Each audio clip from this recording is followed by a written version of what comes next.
Again, Mal Condon, curator of hydrangeas at Heritage. And we're in the display garden. The Cape Cod Hydrangea Society has a wonderful synergy with Heritage.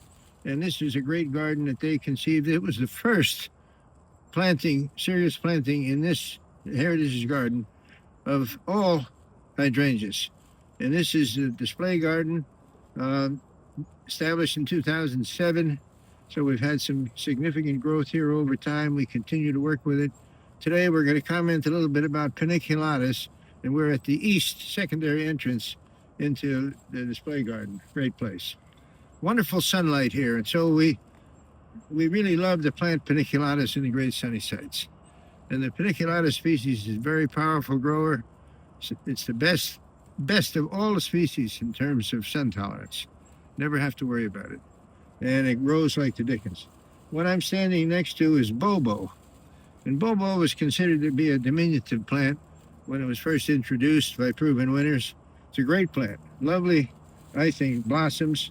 Very fine scale. The sepals, individual sepals are small. It's a gorgeous thing. However, the 3 to 4 feet is partly a misnomer. This one is only about 4 feet, but many of them are much bigger. You can see in the garden and other places. And what we're looking at here is this is end of season. Haven't touched this at all in terms of pruning. And what we're going to show you next is what it looks like when we've pruned them.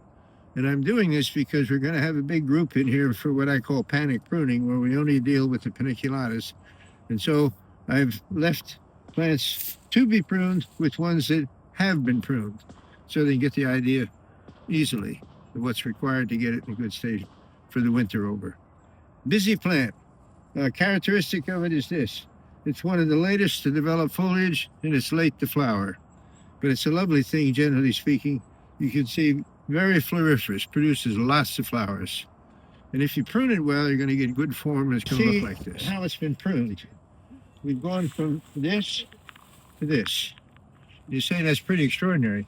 It has to be, because the plant wants to produce a lot of wood, and it's a plant that does that. It has a great tendency to send up new shoots from the basal crown. In other words, it's a high stem count, as we would classify it as. But a very lovely plant nonetheless. You can see the current vibrant new growth. See the color difference between it and the older tan stems?